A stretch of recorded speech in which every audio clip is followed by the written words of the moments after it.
అంటే మీరు ప్రభాకర్ గారి కుమారుడు రైట్, మీకు ఫస్ట్ గా గుర్తింపు అనేది ఉందా లేదా? ఉందండి, రైట్, గుర్తింపు ఉంది కదా. ఎవడో ఒక నలుగురు పనికిమాలను సోషల్ మీడియాలో ఒక వెబ్సైట్ ఓపెన్ చేసో ఒక ప్లాట్ఫామ్ ఓపెన్ చేసో మళ్ళీ పని కట్టుకొని ట్రోల్ చేస్తున్నారంటే వాడు ఎప్పుడు పాయింట్ అవుట్ అవ్వడు. కానీ మీరు ఒక మాట్లాడుతున్నప్పుడు మీకు పొజిషన్ సిచ్యువేషన్ ఉంది కాబట్టి డెఫినెట్ గా మీరు హట్ అవుతారు. ఎవడో వాడు ముక్కు మొహం కూడా తెలియదు కానీ ట్రోల్ చేస్తున్నారంటే మనం వన్స్ సోషల్ లైఫ్ లోకి వచ్చిన తర్వాత ఏదైనా తీసుకోవాల్సిందే. అంతేందుకు ఒకనొక సిచ్యువేషన్ లో ఈ ప్లాట్ఫామ్ నుంచి ఛానల్లో అనవద్దు తెలియదు కానీ పెద్ద పెద్ద స్టార్స్ కూడా ఫస్ట్ ట్రోల్ నుంచి స్టార్ట్ అయిన వాళ్ళే. రైట్, మీకు అలా వచ్చిందనంటే you are very popular because of that and at the same time మీకు అలా ఆ గుర్తింపు వచ్చింది, మీరు ఫేస్ చేసి ఉండొచ్చు.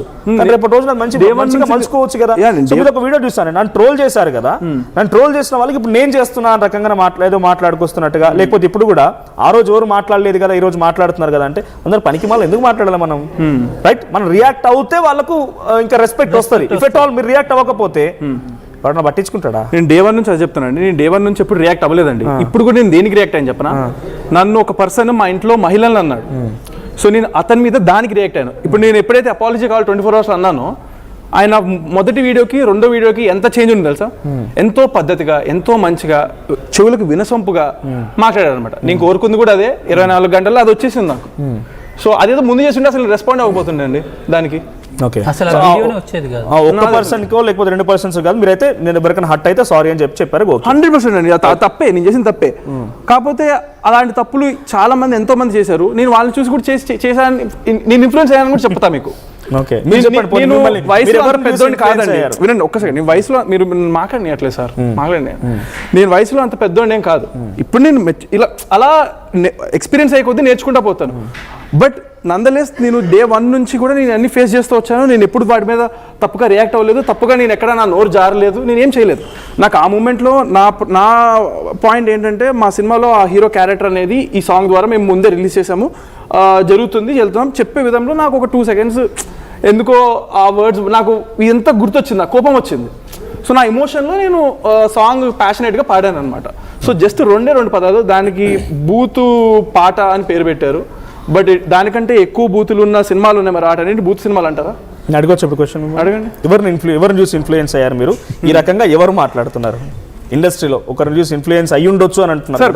పేర్లు సార్, మంచి విషయాలకైతే నేను పేర్లు ఎత్తచ్చు సార్, చెడ్డ విషయాలకి పేర్లు ఎత్తితే ఇప్పుడు నన్ను అంటే చెడ్డ విషయానికి ఇన్ఫ్లుయెన్స్ అయ్యారు. చెడ్డ విషయం అంటే ఇప్పుడు కాంట్రవర్సీ కదా సార్ ఇది. నేనంటే ఇప్పుడు నేను ఫేస్ చేస్తున్నాను డే 1 నుంచి, నాకు కొంచెం పర్లేదు, నేను ధైర్యంగా నిల్చొని మాట్లాడగలుగుతాను, కూర్చోగలుగుతాను. బట్ అదే ఇబ్బంది నేను ఇంకొకరు పెట్టడం ఇష్టం లేదు నాకు, అర్థమవుతుంది.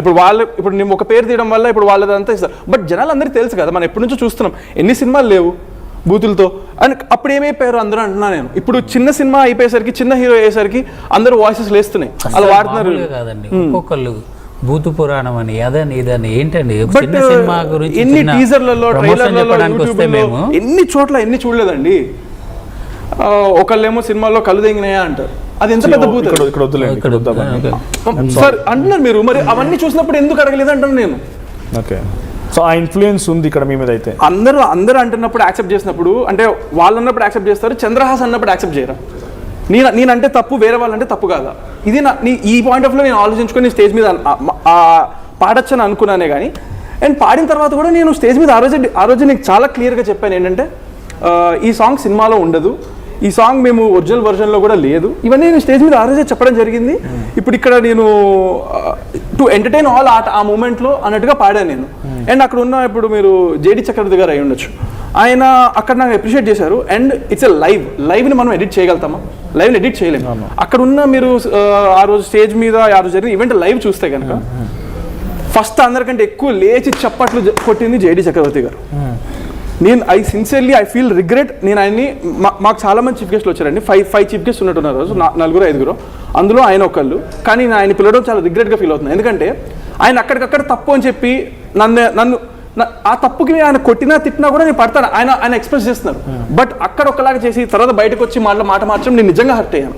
అండ్ అంతేకాకుండా మా నాన్నగారికి మెసేజ్ ఏమైనా పెట్టారు, మా డాడీతో కాల్ ఏం పెట్టారు, నా దగ్గర ప్రూఫ్స్ ఉన్నాయి. ఏమన్నారంటే, మనోడికి ఇంకా మైలేజ్ వెళ్తుంది, మనోడికి వైరల్ అవుతాడు, ఇట్స్ గుడ్, నేను ఇప్పుడు మాట్లాడడం వల్ల ఇది ఇంకా పెద్దగా అవుతుంది. ఎవరికి కావాలండి? వీడియో మెసేజ్ పెట్టారా మీకు? వెళ్ళే ముందు నేను ఇంటర్వ్యూకి వెళ్ళబోతున్నాను, కొంచెం ఏమైనా హార్ష్గా మాట్లాడతానేమో, మనోడిని ఫీల్ అవ్వద్దని చెప్పమని చెప్పారు. అది ఎంత తప్పండి? అది ముందు ఒకలాగా వెనకాల ఒకలాగా ఒక పర్సన్ ఉండొచ్చా? నేను నిజంగా ఆయన అంత స్థాయిలో ఉండి అంత పెద్ద వ్యక్తి ఇన్ని ఫేస్ చేసి వచ్చిన ఆయన ఎంతో స్ట్రైట్ ఫార్వర్డ్ గా డబుల్ వాయిస్ అంటారా? అంతే కదండి, 2 ఫేస్డ్ అది. ఇప్పుడు ఒక మాట మీద నిల్చోండి, మీరు తప్పని చెప్పండి, ఖండించండి, నేను ఒప్పుకుంటాను తప్పని. కానీ ఆ రోజు అక్కడ నన్ను అప్రిషియేట్ చేసి స్టేజ్ మీద కూడా ఈయన అటెన్షన్ బాగా గ్రాప్ చేయగలుగుతాడు ఇది అని చెప్పి నా గురించి చాలా మంచి మాటలు మాట్లాడారు స్టేజ్ మీద, మా డాడీ గురించి, నా గురించి. అంత హర్ట్ అయిన పర్సన్ అయితే నిజంగా వెళ్ళిపోవాలనుకుంటే, నిజంగా ఏదో ఖండించాలనుకుంటే చేయాల్సింది కదా. నేను ఆ టైంలో నా ఎక్స్ప్రెషన్ చూసారా మీరు? నేను తర్వాత నేను క్లాప్స్ కొట్టింది అది ఎక్కడదో ఇక్కడ చేశారు. లైవ్లో ఇట్స్ నాట్ పాసిబుల్ అండి, ఇట్స్ లైవ్. జనాలు ఏమి అంత పిచ్చోళ్ళు కాదు. లైవ్లోది మేము ఎలా ఎడిట్ చేస్తాం? Okay, full live video, it's going on live. లైవ్లో ఆయన చప్పట్లు కొట్టారు, లేచారు, అంతా అప్రిషియేట్ చేశారు. తర్వాత స్పీచ్లో కూడా నన్ను అప్రిషియేట్ చేశారు. అండ్ మా డాడీకి మెసేజ్ పెట్టారు, ఇది ఏమని మనవాడికి ఫీల్ అవ్వద్దని చెప్పండి. అండ్ ఆల్సో మనవాడికి ఫీల్ అవ్వద్దని చెప్పింది కాల్లో చెప్పారు. ఇంకొకటి it will go viral, trust me, it will be very good అనే మెసేజెస్ పెట్టారు ఆయన. ఓకే, సో అంటే నేను ఇక్కడ రియాక్ట్ అవ్వడంతో ఇంకా ప్రమోషన్ వస్తుంది, ఇంకా పాజిటివ్ వెళ్తుంది, మైలేజ్ వెళ్తుంది. అసలు నాకు అవసరమే లేదు అలాంటిది. మీరు ఒక స్టాండ్ తీసుకోండి, ఇలాంటి విషయంలో నా వైరల్ అవ్వాల్సింది. మీరు తప్పని చెప్పండి, మీరు ఖండిస్తే ఖండించండి. కానీ నేను ఆ రోజే అక్కడ అలా ఫీల్ అయ్యాను, వెళ్ళిపోవాల్సింది ఏది అని చెప్పండి. ఇట్స్ వెరీ హర్టింగ్ నాకైతే ఆ రోజు. ఓకే, అది సినిమాలో పాట లేదు కదా, ఇఫ్ అట్ ఆల్ మీకు సినిమాలో ఉన్న పాట పాడినా కూడా మంచి అప్రిసియేషన్ వచ్చేదో, మంచి సింగర్ గా లేకపోతే ఒక ఒపీనియన్ వచ్చేదేమో. మీరు ఎందుకు ఇంక్లూడ్ చేయాల్సి వచ్చింది? డైరెక్టర్ గారు ఒక వీడియో రిలీజ్ చేశారు, ఎంత కూడా మాట్లాడతాను, బట్ ఎందుకు అడిషనల్ వర్డ్స్ యాడ్ చేయాల్సి వచ్చింది? ఒక మైలేజ్ కోసమేనా? సాంగ్ నేనేమంటున్నాను, ఈ మధ్య కాలంలో సినిమాల్లో ఏదో కాంట్రవర్సీ రిలీజ్ అప్పుడు తీసుకొని ప్రమోషన్ చేసుకుంటున్నారు, అటువంటి యాక్టివిటీ మీరు ఏదైనా చేశారా? లేకపోతే అలా వర్డ్స్ ఎందుకు యాడ్ చేశారు మీరు? అట్లా అని కాదు సార్, కొంచెం నేను ప్యాషనేట్గా ఏమంటారు, టు ఎంటర్టైన్ ఆడియన్స్ అన్నట్టుగానే పాడాను సార్. నేను my goal was to entertain people.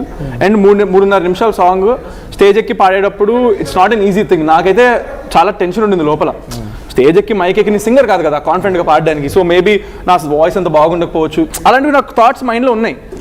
అయినా కూడా నేను ధైర్యం చేసి పాడేశాను, to entertain audience, that's it. So మిగతా సాంగ్ అంతా సేమ్ యాజ్ తీసి పాడాను, జస్ట్ రెండు పదాలు మార్చాను. స్టేజ్ మీద మీ నాన్నగారికి ఎవరు తెలియదు, మీరే ఇంక్లూడ్ చేసుకున్నారు, యువర్ ఓన్ సెల్ఫ్ డిసిషన్ అంతే, అదంతా కూడా అంతే. బట్ ఒక్కసారి if at all possible public call తీసుకోవచ్చా? చూద్దాం పబ్లిక్ ఏం మాట్లాడతారు మీ సినిమా గురించి చెప్పండి. అట్ ది సేమ్ టైం మీరు ఇన్ని రోజులు ఫేస్ చేస్తున్నారు కదా, మీ ఎమోషన్ ఇక్కడ ఒకటండి.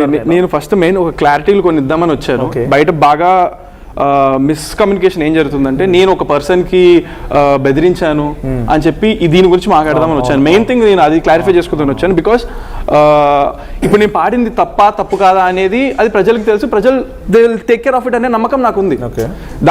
That is not the main issue for me right now. నేను రెస్పాండ్ అయ్యింది, నేను పాడిన తర్వాత కూడా నేను అసలు దీన్ని లైట్ తీసుకోవచ్చు. తిట్టా నన్ను డే 1 నుంచి నన్ను తిడుతున్నారండి.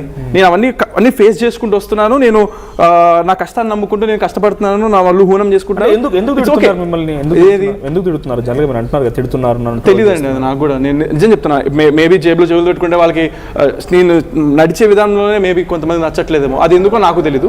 But I'm working on my self. నేను డే 1 నుంచి నేను ట్రై చేస్తున్నాను. నేను చాలా మంచిగా అందరితో మాట్లాడాను. నేను డే 1 నుంచి ఎప్పుడు అందరితో మంచిగా మాట్లాడతాను. మీకు ఇప్పుడు వచ్చిన దగ్గర నుంచి నేను మీకు ఏమైనా డిస్రెస్పెక్ట్ చేస్తాడు అనిపించిందా?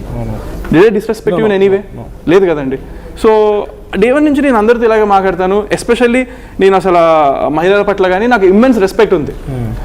మొన్న నన్ను ఈ శివాజీ గారి కాంట్రవర్సీలు కూడా ఎవరో అడిగినప్పుడు నేనేం చెప్పానంటే, నేను చెప్పిన దాకా నాకు బాగా అప్రిషియేషన్ వచ్చింది బయట. So I respect women a lot. So I don't know why sometimes, అంటే అది మొత్తం one side of the coin అని కూడా నేను అన్నాను. బికాస్ నా మూవీ రిలీజ్ అయిన తర్వాత, నా డాన్సులు చూసిన తర్వాత నాకు పాజిటివ్ కూడా వచ్చింది. సో నేను నా పనిని చేసుకుంటూ వెళ్తున్నా.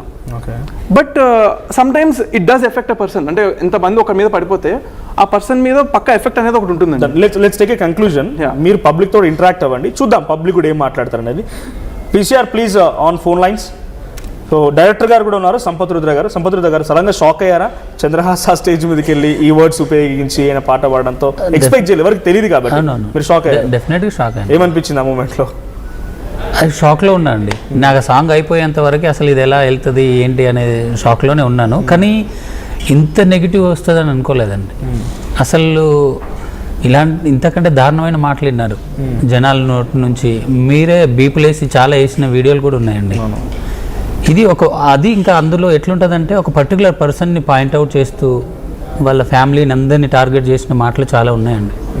ఒక్కొక్కసారి సినిమా ప్రమోషన్స్లో జనరల్ మీకు తెలియదేం కాదు, మీరు ఒక డైరెక్టర్ గా ఉన్నట్టు ఎన్ని క్రిస్ క్రాస్ చెక్ చేసుకొని వన్స్ అవుట్ వైజ్ వెరిఫై చేసుకున్న తర్వాత ఒక స్టోరీని పుట్ ఫార్వర్డ్ చేసి Yes, ఒక సినిమాగా తీసుకొస్తారు. అవునవును మాక్సిమం వర్క్ అంతా మీ దగ్గర నుంచి వస్తుంది. అవునండి. రెగ్యులర్ ఊర్లోకి పోయినాం అనుకోండి, ఊర్లో నలుగురు మాట్లాడుకునే భాష ఒక రకంగా ఉంటది, ఆ తర్వాత కొంత ఏరియాకి వచ్చిన తర్వాత ఒక భాష వేరే రకంగా ఉంటది, Correct. ఆఫీస్ ఎన్విరాన్మెంట్ ఇంకో రకంగా ఉంటది, ఉంటది. ఒక స్టేజ్ లోకి వచ్చిన తర్వాత ఇంకో రకంగా ఉంటది. అవును. సో అది రెగ్యులర్ వాడక భాష ఎక్కడ రూరల్ ఏరియాలో ఎవరైనా లేకపోతే కామన్ గా ఫ్రెండ్స్ మధ్యలోనో లేకపోతే చిట్ చాట్ లో వస్తే Chit chat లో రావచ్చు, వస్తది. కానీ ఆ పదాలు ఇక్కడికి వచ్చేసరికి చాలా బిగ్గెస్ట్ బ్లండర్ కదా, అందరూ అపోజ్ చేస్తున్నారు.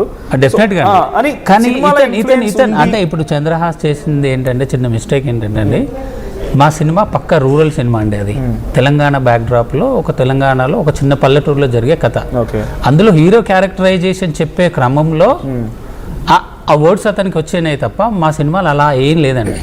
మాకు సెన్సార్ వాళ్ళు సర్టిఫై చేశారు, ఆ లైన్స్ అసలు సెన్సార్కి వెళ్ళలేదు. కొందరు అయితే చెప్తున్నారు ఈ సెన్సార్ వాళ్ళు ఎట్లా ఇచ్చారు, వాళ్ళు చూసి ఇచ్చారంట. అసలు సెన్సార్కి ఆ లైన్ వెళ్ళినప్పుడు వాళ్ళు ఎందుకు దాన్ని సెన్సార్ సంబంధమే లేదండి. సెన్సార్ టాపిక్ లేదు. సినిమా వాళ్ళకి ఇస్తారు, మా క్లీన్ యూ/ఏ ఇచ్చారు, అంటే అందరూ వెళ్ళి చూడొచ్చు, నాట్ జస్ట్ యూ/ఏ ఇచ్చారు. సో దానికి సెన్సార్ సంబంధం లేదు, ఇట్స్ యూట్యూబ్ థింగ్ కదా, యూట్యూబ్ లో సెన్సార్ సంబంధం Of course, అయినా కూడా ఆ స్టేజ్ పై ఆ పర్ఫార్మెన్స్ ని మీరు యాక్సెప్ట్ చేసిరా మరి? తర్వాత చంద్రహాసి తప్పనో లేకపోతే అంటే తప్పని ఫ్లో లో ప్యాషనేట్ గా ఏదో మాట్లాడేసాడు, ఎంటర్టైన్ అంటే చేయాలనుకున్నాడు. అక్కడైతే షాక్ లో ఉన్నాను. ఆ సాంగ్ అయిపోయిన తర్వాత జరిగిన సిచ్యువేషన్ ఏంటంటే అండి, అందరు క్లాప్స్ కొట్టి కొందరు వన్స్ మోర్ అని అరిచారు సీరియస్లీ. మరి అది అంటే దాని మహిళలు అరిచారని నేను అట్లా ఖండిస్తున్నారు కూడా నన్ను అడిగితే. లేదండి, ఒక్క నిమిషం. చెప్పండి. అక్కడ వన్స్ మోర్ అని అరిచారు, అయినా కూడా మనం ఏం దాన్ని మళ్ళీ రిపీట్ చేసి అట్లేం చేయలేదు కదండి. సో ఆ సాంగ్లో క్యారెక్టర్ గురించి చెప్పే ప్రాసెస్లో జరిగింది తప్ప ఇప్పుడు వన్స్ మోర్ అని నడిచినప్పుడు అందరు క్లాప్స్ కొట్టారు, నవ్వారండి, అయిపోయింది అది. అంటే ఇంకా దాని గురించి నేను నెక్స్ట్ ఫార్వర్డ్కి అయితే ఏం ఆలోచించాను. షాక్ అయ్యాను పాడినప్పుడు, ఇలా ఎందుకు పాడాడు అని షాక్ అయ్యాను. అందరం, నేను ప్రొడ్యూసరు ఎవరైనా కానీ అక్కడికి వచ్చిన గెస్టులు కానీ డెఫినెట్గా షాక్ అయినామండి. దానిలో అయితే మాకు తెలిసి జరిగింది కాదండి అది పక్కా. కానీ మీ ప్రోగ్రామ్ కి చీఫ్ గెస్ట్ గా వచ్చిన జగడీ చక్రవర్తి గారే ఇది తప్పు, ఇలాంటి సినిమాలు ప్రమోషన్ చేస్తే ఆడవని కూడా ఒక స్టేట్మెంట్ పాస్ చేశారు ఆయన. అది అయింది. ఎలాంటి సినిమాని ఎట్లా ప్రమోట్ చేసుకోవాలనేది